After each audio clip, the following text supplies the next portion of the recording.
Hello, I'm here to show you a hyperbola and a hyperboloid, and that would be with SketchUp anyway, but that would be with a projection at the end where I'm going to project a pattern. As you can see, there's a pattern here that I project. So first I go through how I actually make a hyperbola and a hyperboloid, and I start with a cone. So I'll back up here a ways. So I start with a cone, and then that cone, you can see here, these are actually two hyperbola curves, and then I use this follow me tool here, you see where the circle is, and then I did a follow me tool, and actually just on this one up here, after I did the follow me tool, then I did it for both of them. Then these hyperbolas became three-dimensional hyperboloids. And I took this pattern here, which I made up 256 squares, and I wanted to see what happens to parallel lines and perpendicular, and also a line that's not parallel to any of the other lines.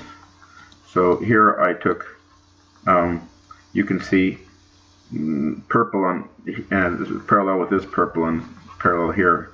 And I made this black bar here purposely not parallel to anything to see how it would look, right? So then I did the projection. It's a projection function, and I first took the image and I put it on the circle. Then I projected up to the hyperboloid above. So I made a copy actually here and then just moved it over to here, you see. So let's take a look at what the pattern leaves. So you can see that red, or we can start with purple, they start making smaller and smaller semicircles, and if I continued with the number of squares, you would see that start to make smaller and smaller semicircles as it comes in to the edge. So what happens is, now I'll turn it like this a little sideways so you can get an idea. You can see that yellow, white, red, yellow, green, they turn into these, and notice how when they come in, if you follow the curve back, here's a green, but if you follow the curve back, it'll start to go into the outer bound here at 90 degrees, you see? So it looks like all of these will bend, so it bends also. Look, all the parallel lines are just concentric semicircles, you see? And remember the black line?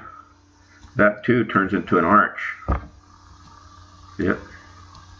But it turns into an arch, and notice that any other line that it intersects, any other of these arches that intersect, are not intersecting at 90 degrees. So all these other lines will be intersecting the next curve, that, like red is being intersected at 90, and red intersects with itself here, and so these begin to start to turn in. The circle comes in and starts turning back into a 90-degree dive. See, the red one like this, and the yellow one if you extend it. So it turns out that all the parallel lines turn out to be concentric hemispheres, and that the black line is a line that's doesn't cross any other line at a 90 degrees. So that's what it means. So this black one is not parallel in the hyperbolic curve or hyperboloid, but these are, because they turned into concentric circles that start going into the last barrier at 90 degrees. Now here's an interesting aspect. Now this was projecting the flat pattern onto the hyperboloid.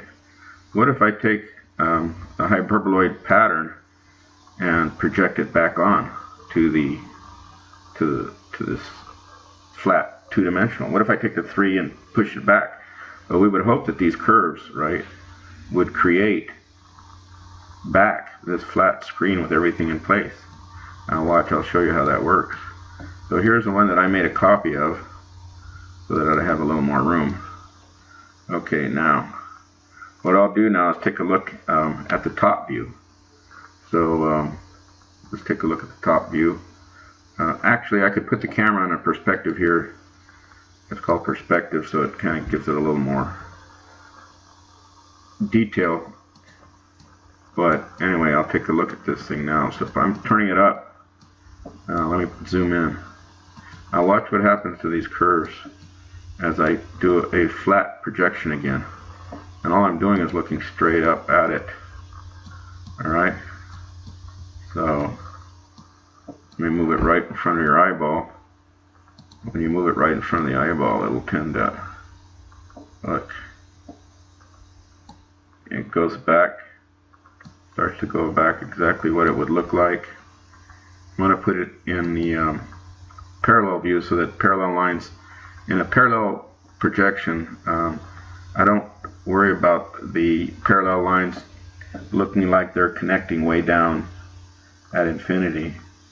So in perspective, they do. Two parallel lines would be like you're looking down a train track, and you'll see that it looks like they're getting close together. But parallel projection, it just keeps it like it really is, without getting closer. So you can see what happens.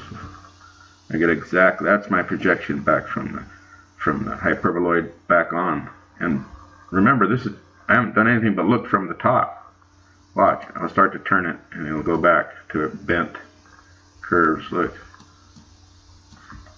that's something. Just turning it at a different perspective, and you can see, so these curves get projected back to straight lines, and the parallel ones will be stacked on each other, and the perpendicular ones will be kind of cutting in 90 degrees, and the ones that don't aren't parallel to any other line, well, they'll make an arch, unless it goes through the main diagonal, it makes an arch, but that would be parallel then. So let me pull this up here and there. Take a look at that. Okay, and there you go. And let me zoom out. Get back onto this view. There.